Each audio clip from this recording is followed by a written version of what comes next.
अस्सलाम वालेकुम। हम लोग बाइनांस की वेबसाइट के बारे में बात कर लेते हैं। सबसे पहले जिस टाइम आप साइन अप करते हैं तो आपके पास ये स्क्रीन होती है, आप डैशबोर्ड पे होते हैं। आपके पास अवेलेबल बैलेंस जो है वो ज़ीरो शो हो रहा होता है। ये आपका मेन बैलेंस है, ये उसकी एस्टिमेटेड वैल्यू है। आपके पास एक्चुअली डॉलर्स नहीं पड़े हुए होते, बीटीसी पड़े हुए होते हैं। और बीटीसी की भी ये वाली वैल्यू जो है ये एक्यूमुलेटेड वैल्यू होती है। राइट साइड पे आपके पास जितने एसेट्स होते हैं उनमें दूसरे अल्ट कॉइन्स भी हैं और बीटीसी खुद भी है, तो जितनी जितनी अमाउंट पड़ी हुई होती है वो एग्जैक्टली अमाउंट राइट साइड पे शो हो रही होती है, और उन सब का क्यूमुलेटिव टोटल जो है वो आपके पास यहाँ लेफ्ट साइड पे शो हो रहा होता है। तो अगर आपके पास यहाँ पे देखें लेफ्ट साइड पे 0.025 पड़ा हुआ है, तो इसका मतलब ये नहीं है कि मेरे पास 0.025 मौजूद है।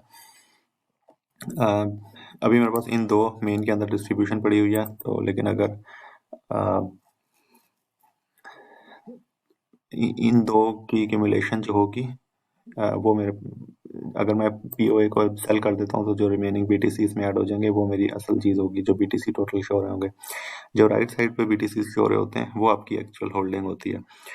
जो लेफ्ट साइड पे हैं इसके अंदर बहुत सारे बाकी जो माइक्रो अमाउंट्स पड़ी होती हैं जो कि यूजेबल नहीं होती, जो कि उनका ऑर्डर नहीं लग सकता, बहुत माइक्रो अमाउंट्स होती हैं, तो वो एक्यूमुलेट होकर टोटल में लेफ्ट पे शो हो रहा होता है। तो लेफ्ट की वैल्यू को मोस्टली इग्नोर ही किया जाता है। राइट साइड पे जो आपकी बीटीसी की वैल्यू पड़ी होती है वो करेक्ट होती है। राइट नाउ मेरी बहुत ज़्यादा डिफरेंस है राइट और लेफ्ट में, तो क्यों वो इसलिए क्योंकि मैंने कुछ पीओए बाई किया हुआ है, तो वो राइट नाउ पोर्टफोलियो के अंदर ये ब्लू सेगमेंट जो है वो उसका सेगमेंट शो हो रहा है। अगर मैं इसको सेल कर देता हूँ तो मेरा टोटल बीटीसी की अमाउंट आ जाएगी। ओके, इसके अलावा हमारे पास कुछ ऑप्शंस होते हैं, डिपॉजिट का, विड्रॉ का है। डिपॉजिट का ऑप्शन हम में अगर हम जाएं तो हमें ये हमारे वॉलेट का एड्रेस दिखा देगा कि अगर आप बाहर से या कोई आपका फ्रेंड आपको कोई भेज रहा है या कोई बंदा आपको भेज रहा है अमाउंट, तो वो किस एड्रेस पे आएगी। तो यहाँ पे टॉप पे ऊपर दो टैब्स हैं, क्रिप्टो एंड फ़ियात की। फ़ियात जो होती है वो हमारी कन्वेंशनल करेंसीज होती हैं। हम क्रिप्टो में जाएंगे। क्रिप्टो के अंदर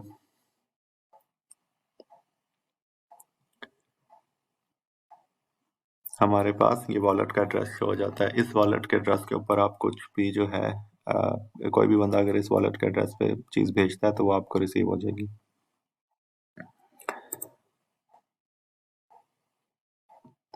अब चले जाते हैं हम, अगर आप टॉप पे ट्रेड के मेन्यू में जाएं और इसके अंदर क्लासिक पे चले जाएं, किसी भी ऑप्शन पे जा सकते हैं। एक मतलब तो कुछ रिप्रेजेंटेशन का फ़र्क होता है क्लासिक और एडवांस के अंदर। क्लासिक जो होता है हम नॉर्मली यूज़ करते हैं ट्रेडिंग करने के लिए। ये हमारा क्लासिक का पैनल है। इसके अंदर अगर मैं थोड़ा सा इस पेज के इंटरफेस को एक्सप्लेन कर दूं, तो लेफ्ट साइड पे जो आपको ये दो टेबल्स नज़र आ रहे हैं ये आपकी ऑर्डर बुक है। रेड में जो हैं ये इस टाइम के सेलर्स हैं, और जो बॉटम पे ग्रीन में शो हो रहे हैं ये वाला सेक्शन सारा, ये सारे बायर्स हैं।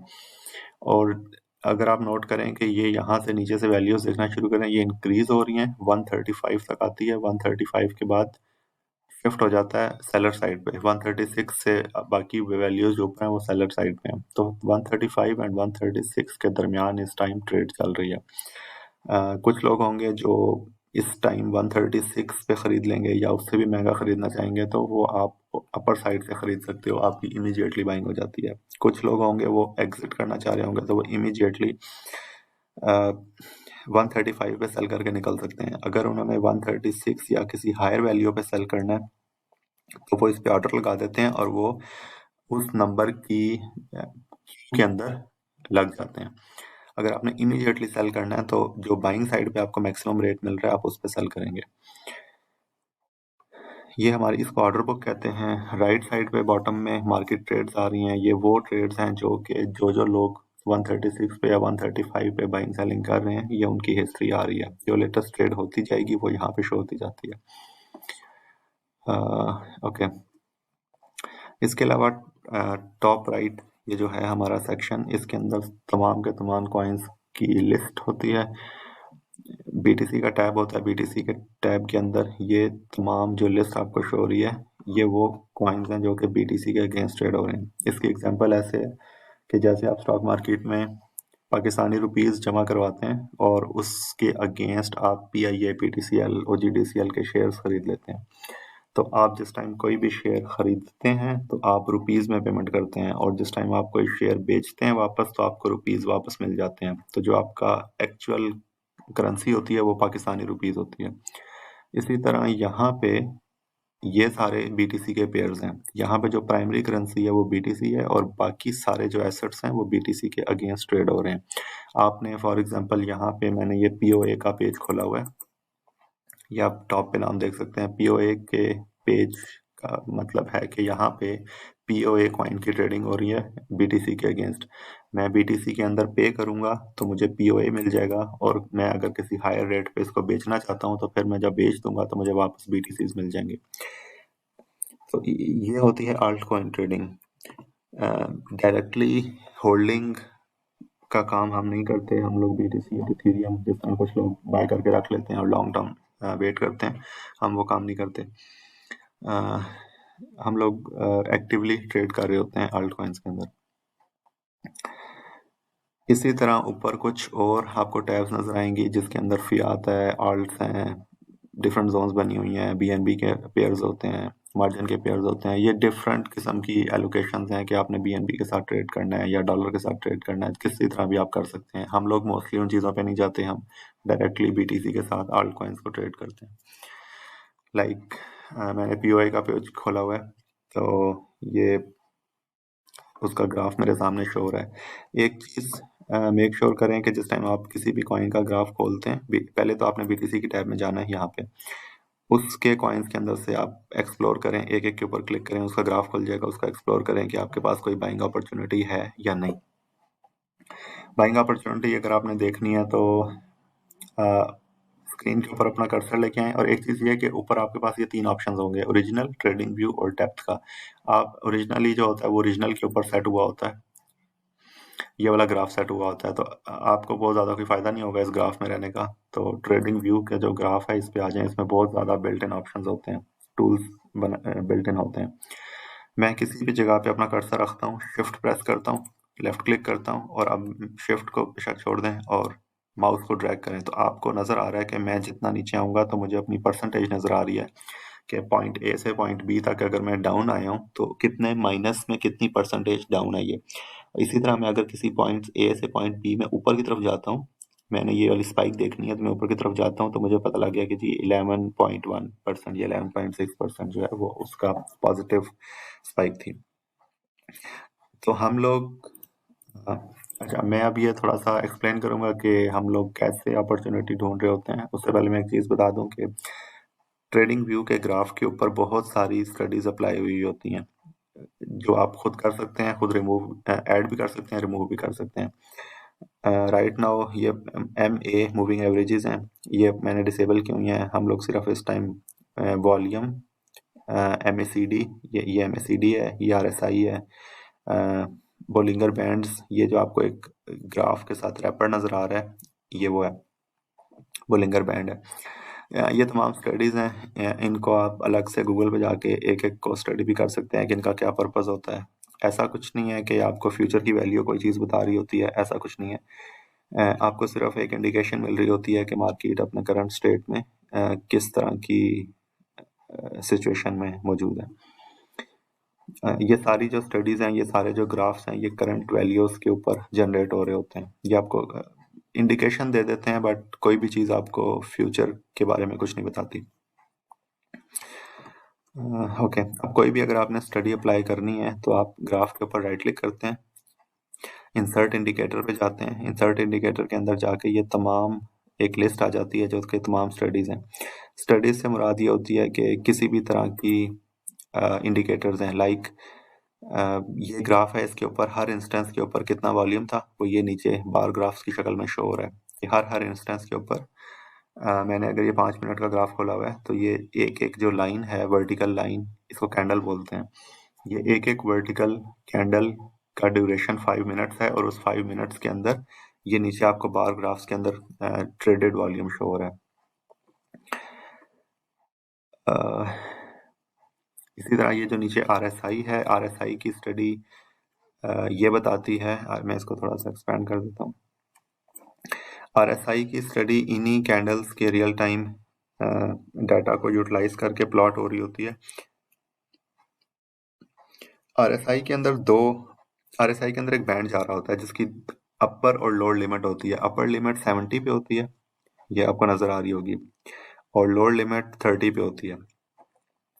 ये जस्ट एक स्टडी है, एक स्टैंडर्ड है कि भाई अगर किसी टाइम RSI का ग्राफ अपने 70 की लिमिट को क्रॉस कर जाए तो ये ओवर बाय हुआ होता है। ओवर बाय का मतलब ये होता है कि इट विल इमीडिएटली फॉल, बहुत ज़्यादा एक्सेसिव बाइंग हुई हुई है।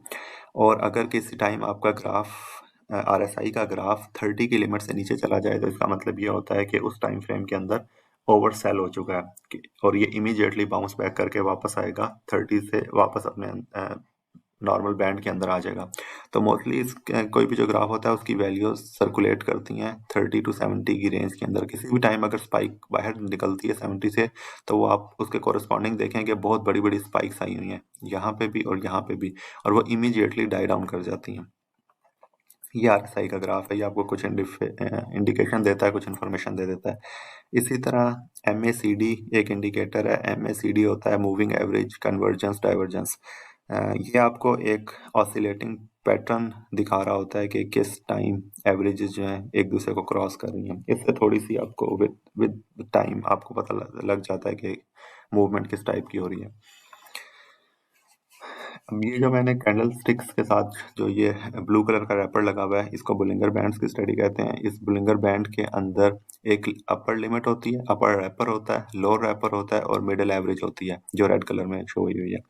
ये जस्ट आपको एक इंडिकेशन दे रही होती है कि करंट टाइम फ्रेम के अंदर कितनी पॉसिबिलिटी है कि कितना मैक्सिमम जा सकती है चीज़ और कितना मिनिमम जा सकती है। तो मोस्टली आप ये फील करेंगे कि अनलेस के कोई एक्सेप्शनल स्पाइक आ गई है, वरना जो कैंडल्स होती हैं वो अपने बोलिंगर के रैपर के अंदर अंदर मौजूद रहती हैं। बोलिंगर का जो रैपर होता है वो एक दो हिस्सों पे मुश्तमिल होता है। एक टाइम फ्रेम में ये एक पाइपलाइन की शक्ल में मौजूद होता है, पतला सा बोलिंगर जा रहा होता है, और फिर उसके बाद या एक्सपेंशन होती है, एक्सपेंशन या तो पॉजिटिव होती है या फिर नेगेटिव होती है। यही पाइप जिस टाइम ओपन हुआ है इस पॉइंट पे, तो ये एक्सपैंड किया है बोलिंगर ने, और ये पॉजिटिव एक्सपेंशन थी कि ग्राफ ऊपर को चला गया। सिमिलरली ये पाइप नीचे को भी ओपन हो सकता था और कैंडल्स जो थी सारी नीचे चली जाती। ये काइंड ऑफ एक छोटा सा वो इंट्रो है। बाकी ये कैंडल्स क्या हैं, इन कैंडल्स को कैसे रीड करते हैं, इसका मैं थोड़ा सा बता देता हूँ। कैंडल स्टिक का जो ग्राफ होता है ये सादा XY का जो ग्राफ होता है वैसा नहीं होता।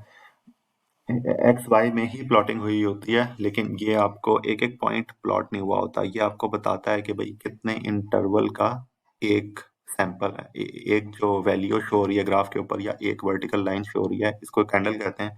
और ये किसी एक खास इंटरवल के ऊपर ग्राफ प्लॉट हुआ हुआ होता है।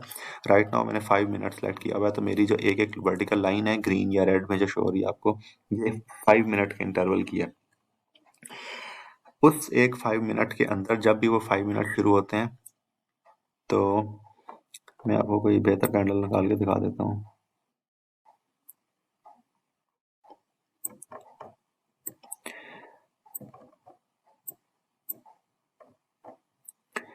जब भी कैंडल एक कैंडल को जिस टाइम आप देखते हैं तो इसके ऊपर आपको पता लगेगा कि एक इसकी थिक बॉडी है और एक उसकी बॉडी के दोनों तरफ पॉजिटिव और नेगेटिव दोनों तरफ बारीक लाइनें लगी हुई हैं, ग्रीन कैंडल्स के साथ भी और रेड कैंडल्स के साथ भी। एक स्पेसिफिक टाइम इंटरवल के अंदर जो उसकी बॉडी है वो ये रिप्रेजेंट कर रही होती है कि उस इंटरवल में ओपनिंग रेट क्या था और क्लोजिंग रेट क्या था। अगर ओपनिंग रेट नीचे हो और क्लोजिंग रेट ऊपर हो तो कैंडल ग्रीन हो जाती है कि पॉजिटिव में जाके क्लोज हुई है, बिल्ड अप हुआ था। और अगर ओपनिंग ऊपर हुई थी और क्लोजिंग नीचे हुई है तो वो रेड हो जाती है और वो उसको रेड कैंडल के तौर पे रिप्रेजेंट करता है। और उस टाइम फ्रेम में मैक्सिमम वैल्यू कितनी गई थी और मिनिमम वैल्यू कितनी गई थी वो रिप्रेजेंट हो रहा होता है बारीक लाइन से। तो इस चीज़ को आप वैसे भी कैंडल स्टिक को गूगल करें तो आपको एग्जैक्ट इमेज मिल जाएगा जिसको आप देख के बड़े अच्छी तरह आपको आइडिया हो जाएगा कि मैं क्या बात कर रहा हूँ।